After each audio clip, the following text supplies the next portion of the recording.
Скъпи мои, това, което ще чуете днес от мен, при много хора ще предизвика шок. След всичко казано, вие завинаги ще промените отношението си към себе си и към света. Може да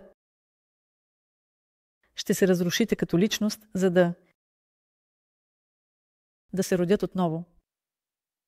Вече няколко дни подред говоря за причините, за страданията на хората, защо повечето хора на планетата Земя в момента се намират в състояние на дълбок вътрешен спад, напрежение, емоционално изтощение, стрес, активни панически атаки, безсъние, разрушаване на себе си и отношенията със света и близките.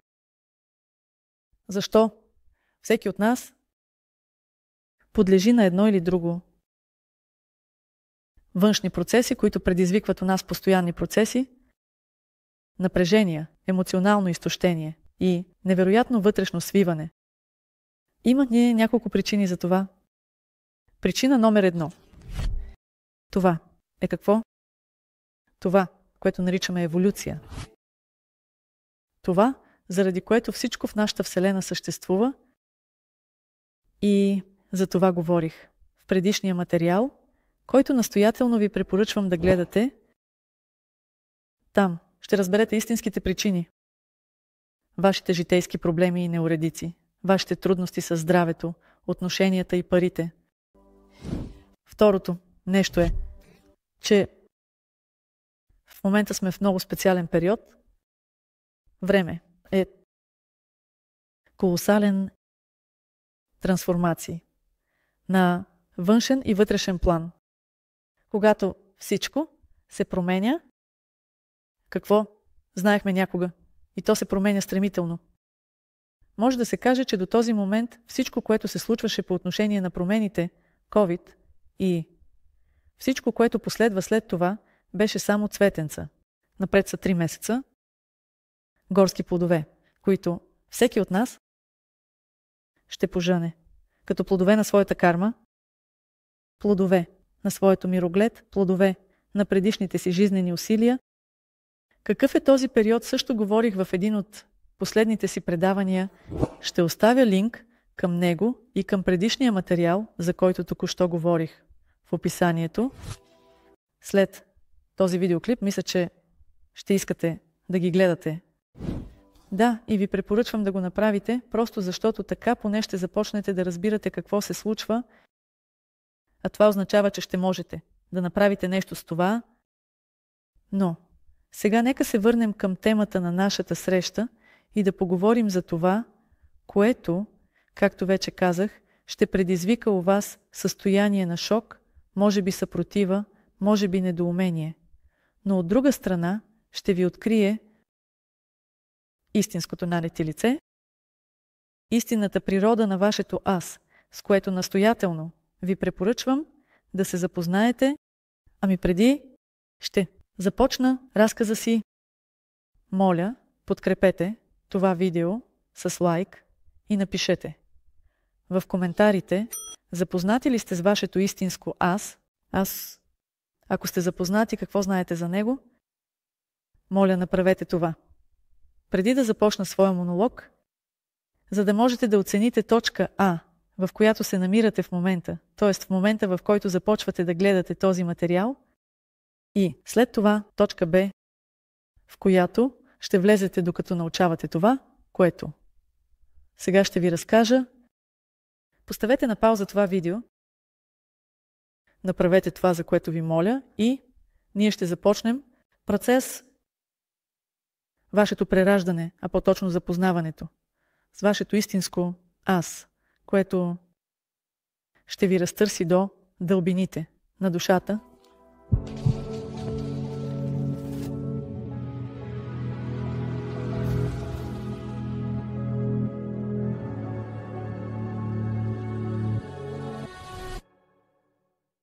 И така, определихте ли се с точка А? Писали ли сте коментари? Много благодаря. Тогава започвам и първото, което предлагам да направим, е да се самоопределим А каква е тази точка А, с която започваме? Откъде се появи и как се отразява на нашето самосъзнание? Може би е добре, а може би не толкова. Сега всички ще разберете. А когато разберете, ще ви покажа точка Б и тогава очаква ви голям шок. И така, как се появи точка А за всеки от нас? Някога се появихме на света на планетата Земя и това беше някакво място и някакви обстоятелства, които ни заобикаляха, и всичко това започна да ни съпътства от самия момент на появата ни на света. Нам разказваха кои сме, какви сме, още преди да можем да се погледнем в огледалото, и така започна процесът на самоидентификация.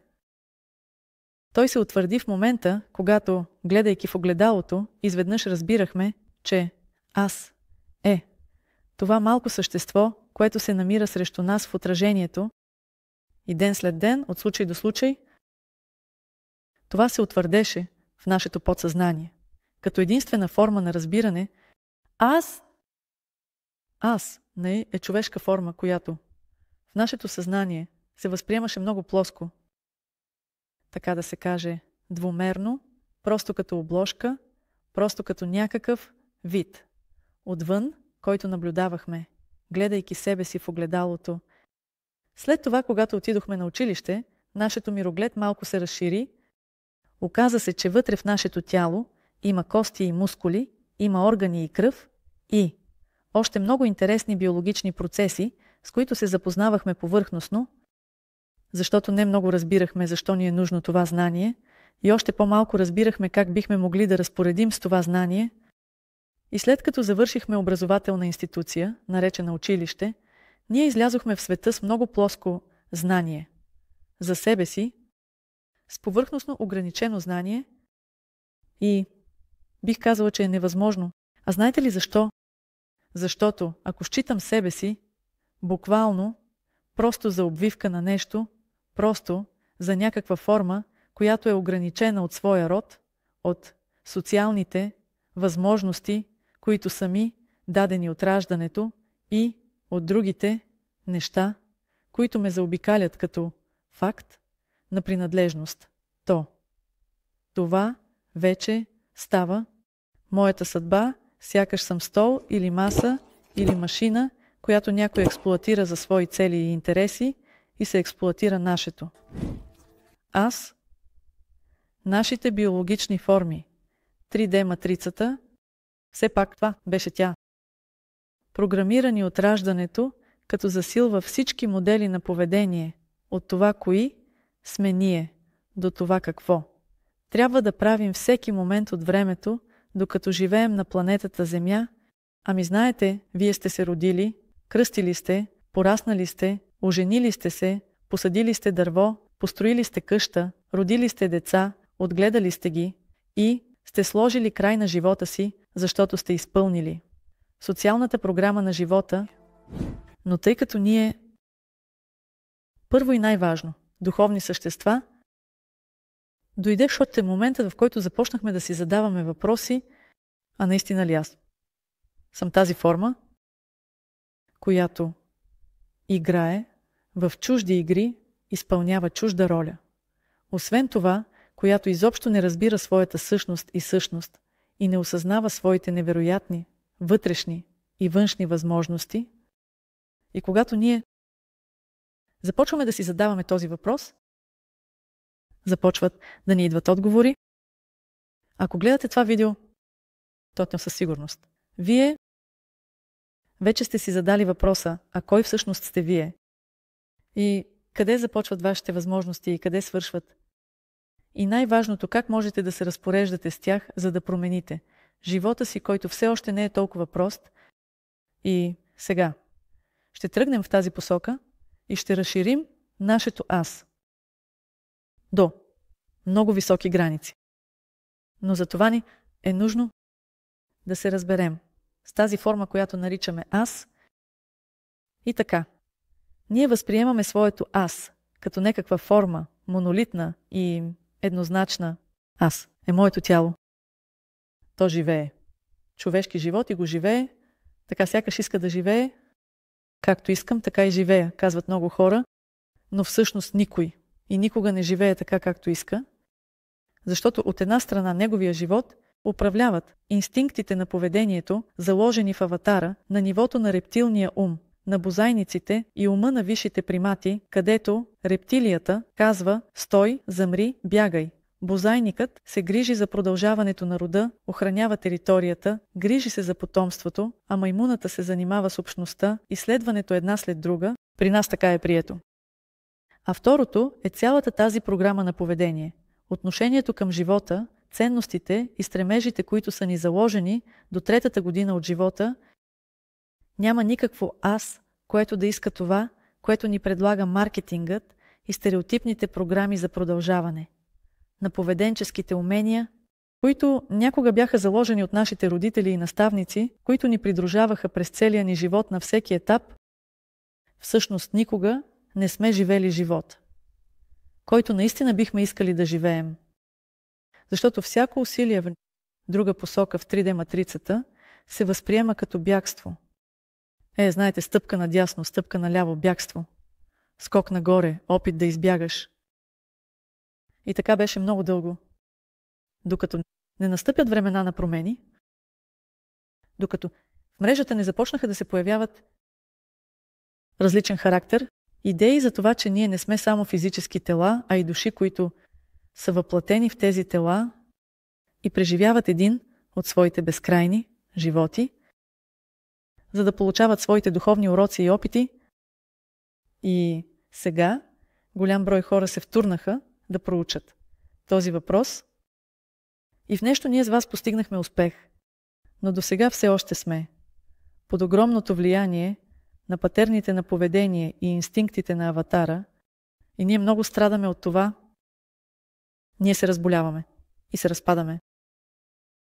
И за да променим жизненият вектор на движение от живота към смъртта, трябва да изследваме своето аз по-дълбоко и точно сега ще се заемем с това и нека да погледнем от гледна точка на еволюцията, видове на планетата Земя, как сме стигнали до текущото аз. Всички ние знаем от биологията, че формата на човека е формата на висшия примат, която е най-висшата форма на развитие на планетата Земя, но така не беше винаги. Първото, което се появи на планетата, Земята, е най-простата биологична форма на живот, която се е случвала на ниво молекули. Тоест най-простите същества, които са живели в някаква среда и развитие. До момента, в който дойде времето да се обединят и те станаха клетки, после това, когато приключи еволюцията на клетката, тя стана максимално сложен механизъм. Появиха се органични форми на живот, които все още не са били напълно развити, види, като бозайници или дори влечуги, но вече представляваха сложни биологични механизми.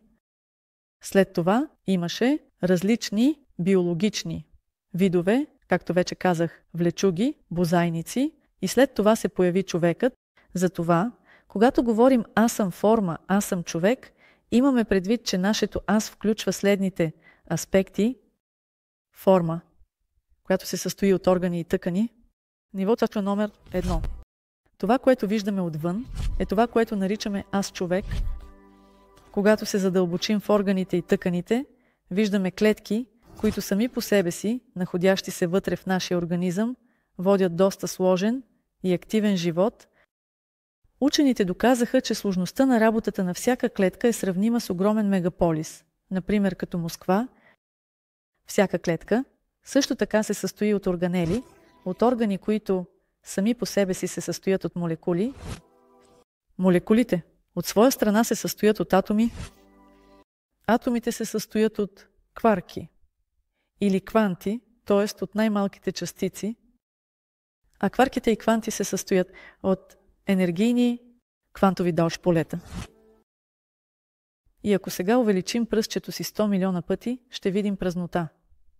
Ще видим енергийно поле, Това, за което някога е говорил Буда, е, че всички неща са неутрални и празни. И така, нашето аз. Това е многосложна биологична форма, в основата на която стои ток енергия, и от гледна точка на теорията това не е трудно за възприемане, но от гледна точка на самоидентификация, какво означава нашето аз? На какво това ниво осъзнаваме чрез усещането за живота, а какво не осъзнаваме? Изобщо, тук също е много важно да се разбере, защото повечето хора, които се считат за физическа форма, категорично отказват да се съгласят с това, че първото, от което се състои тяхното аз, е енергия. И така, нека погледнем навътре. В нашите жизнени процеси, които наричаме аз, чувствам,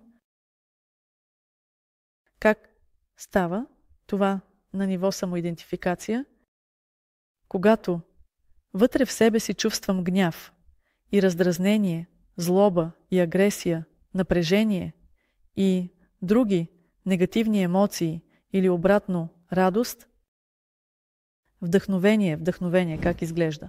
Това на ниво физическо тяло, как става, ако там си легна и раздразнен, но не искам другите да го виждат, моето физическо тяло може в този момент да се усмихва и да показва приветливост. Ако осъждам човек, но в същото време се опитвам да му помогна да реши жизнените си задачи, моето външно аз показва заинтересованост. Ако съм радостен и щастлив, но в същото време не искам да показвам това състояние на чувстване на външния план, моето аз изглежда достатъчно умерено и предава емоции на средно ниво. На ниво самоидентификация, усещания за живота, аз съм това, което е вътре. Преживява се като процес на усещане за живота. Или аз съм това, което е навън, което предава това, което искам да предава. Къде е истинското състояние на усещането аз? Сигурно ще се съгласите, че истинското състояние, усещането аз, определено не е обвивка и не е това, което виждаме в огледалото. Това е това, което чувстваме вътре в себе си. Но какво е това, което чувстваме? Това ни казват сетивата ни. А какво ни съобщават органите на чувствата? Те ни съобщават за биохимичния процес, който в момента създава в нас определено състояние на настроение. А какво прави биохимичния процес? Преобразува химичните елементи в енергия. Точно за това, когато казвам аз чувствам, говоря за това, че в мен протича някакъв процес на преобразуване на химически елементи в усещания, които са продукт на чиста енергия, продукт, който от своя страна се проявява на външния план чрез излъчване на тази енергия през нашата форма. И не е случайно, че казват, че каквото излъчвам, това и получавам. Можем да изобразяваме каквото и да е на външния план, но всъщност нашият живот, която преживяваме вътре във формата на ниво енергия, е този истински процес на живота, който също се проявява и навън. Какво е състоянието на настроението вътре? Така и възприемаме процесите навън, както се казва, от коя камбана ще погледнем. Точно за това, от гледна точка на самоидентификацията, първата стъпка към вътрешното личностно разширение я правим точно сега. Ние казваме, че аз е някаква енергийна форма на съзнание, която възприема живота като енергийни процеси. Стремеж да се научим да ги управляваме чрез използването на формата на аватара. А сега фокус за особено упоритите, които сигурно ще се намерят и ще напишат в коментарите, че стига да се говори за енергии полета. Хайде, разкажете ни вече този шокиращ съдържание, което ни обещахте. Сега ще ви добавя някои аргументи, които няма да ви оставят на мира. Безразлични, нека се съглася с вас и да кажа не основата на нашата форма или нашето аз съзнание. Това не е енергия, 100% не е енергия. Това и е нашата форма, когато слезем в началото. Създаването на форма от енергийното поле до вече получен резултат от еволюцията. И нека премахнем квантовото поле като такова, просто ще изключим енергията. От нашата форма, как мислите, какво ще последва веднага след това, ако го направим буквално? Аз ще ви кажа, настъпва биологична смърт. Точно. Това се случва всеки път, когато разумната енергия, създаваща форма, напуска тялото, а ние говорим за човек, който почина, напусна ни. Какво имаш предвид? Кой е напуснал, ако тялото лежи пред нас? И защо го даваме на земята? От праха. Дошъл е. В прах си отива. Защо даваме възможност на неговата форма да се разложи на микроелементи, от които после ще израсне друга форма, може би дърво, може би трева и дърво и това. Ще бъде изядено от бозайниците, а бозайниците ще нахранят хората и така нататък. Еволюцията на формите се случва на планетата винаги и тя се подчинява на един и същ цикъл, идва от праха и в прах си отива, но тя идва, когато се появи енергията на информацията, която създава тази форма и задава програмата И. Каква ще бъде тази форма? Каква функция ще носи? Каква полезност? Как ще се развива? В нашата човешка форма говорим, че това са инстинкти, но първото, което се появява, за да възникне форма, това е енергия. Споренето тук е безполезно. Аргументът е важен и значим. Вече ви го представих. Добре, съгласете се вие. Добре, аз съм енергия. Да кажем, аз съм душа. Облечена в много обвивки. И моето свършва там, където започва кожната обвивка. Всичко съм аз. Тоест, ако извадим поне някакво ниво от това аз, без значение, органични, клетъчни, молекулярни, атомарни, това аз няма да се реализира като механизъм. Всеки ниво трябва да бъде на своето място. Всеки работи по своите закони, но всичко подлежи на единен алгоритъм на живота. Тоест, вътре слоевете не могат да бъдат премахнати, иначе формата няма да работи. Тъй като трябва да преминем през тези преходни еволюционни стъпки в развитието на нашето съзнание от най-простото, ето ме, атом, молекула или дори кварк. Аз съм атом, аз съм молекула, до по-сложните, аз съм човек. Това са много еволюционни процеси, които сме преживели като мен, започвайки много си аз, съм енергия, но свършва ли нашето аз на нивото на тялото? Мога да ви кажа, че не. И сега сме готови да го докажем. И така, вече определихме, че всички вътрешни слоеве на нашата форма, започвайки от енергията и завършвайки с тъканите, са задължителни елементи на тази форма. И ние сме облечени в тези слоеве като съзнание и ги използваме тази форма, за да изследваме самата същност на живота, да учим, да живеем този живот, чрез управление на своя прекрасен аватар. И изглежда, че на това можеше да се приключи, защото ето, моята форма, ето моята кожа, ето пределите, ето моите граници. Има ли смисъл да продължаваме? Нека да разберем това. Аз ще ви задавам въпроси, а вие ще отговаряте.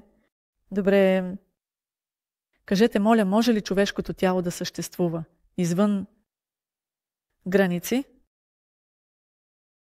на планетарната матрица на Земята, извън пределите на нейната атмосфера? А може ли нашето тяло да съществува извън пределите на Слънчевата система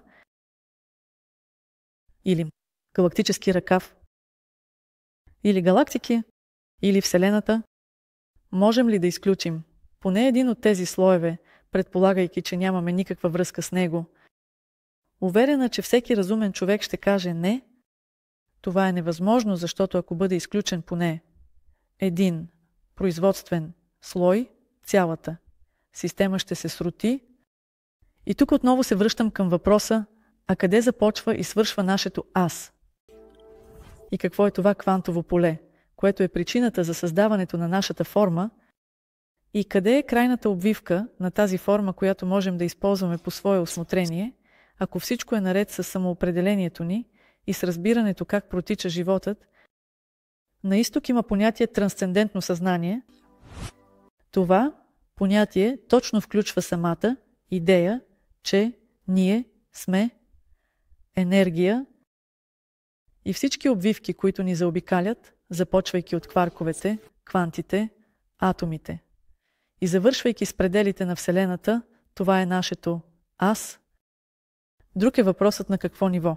Осъзнаваме себе си и нивото на нашето самоопределение, самосъзнание определя нивото на нашето влияние върху самата система, в която живеем и не се развиваме. И ако това разбиране точно сега започва да се побира в главата ви, ако точно сега позволите на себе си да се потопите дълбоко вътре в своята система и да усетите съзнанието на ниво енергия, което вече усещате всеки ден, усещате на ниво настроение, на ниво тези вътрешни, как сега е прието да се казва, вибрации, енергии, които се случват благодарение на това, че чрез управлението на аватара отсветявате неутралната енергия в определени спектри, цветове, чрез производството на биохимични елементи, които от своя страна възникват благодарение на сигналите на мозъка, в който има идеи за това, което се случва и как трябва да се отнасяте към него в момента. Самият факт, че допускайте в живота си идеята за това, че вие сте енергията, ражда следното разбиране. Ако всеки човек е енергия, може ли енергията да бъде ограничена някаква форма? За да отговорим на този въпрос, трябва да си представим едно енергийно поле, която действа по определени закони. Добре, нека си представим енергия, страст или енергия на радост, които излъчваме благодарение на същите биохимични процеси. Можем ли да ограничим тази енергия в нашето тяло? Или биологичната енергия, топлинната енергия, която произвеждаме по време на бягане или стрес, когато се потим, когато започваме да излъчваме топлина. Какво се случва с тази енергия? Тя напуска системата, подчинява се на закона на ентропията, смесва се с това, което ни заобикаля, смесва се с океана от енергия, който запълва цялата Вселена. Едно енергийно поле, в което имаме място, това е цялото ни аз. Ако разбираме, че не сме ограничени от формата на аватара и не сме ограничени от планетарната матрица на Земята и дори от галактиката, а цялата енергия, която съществува в Вселената, е именно този океан, за който много подробно е написано във Ведите и където е казано, че капка, която е извадена от океана, може много бързо да се изпари, но капката, свързана с океана, притежава възможностите на целия океан, овладявайки това знание. Това ниво на самоидентификация, вие можете да си позволите никога да не се изтощавате, никога да не се разрушавате, никога да не се напрягате, а просто да живеете в състояние на получаване и произвеждане на блага. Това, което преди се наричаше в Русия да бъдеш блажен, означава да виждаш и осъзнаваш самия процес на живота, радостта от живота, добротата на живота, да изпитваш благодарност за този живот. Във всеки един момент, ценността на всяко преживяване, можете да го живеете и преживявате винаги. И безкрайно, ако промените суперпозицията, аз съзнание и целият този свят ще стане дейност на вашето съзнание и дейност на вашия дух, благото на целия този свят ще принадлежи на вас и ще можете да правите всичко, което искате, но не от гледна точка, която ви е наложила матрицата, а от гледна точка на това, което наистина искате като душа, облечена в тяло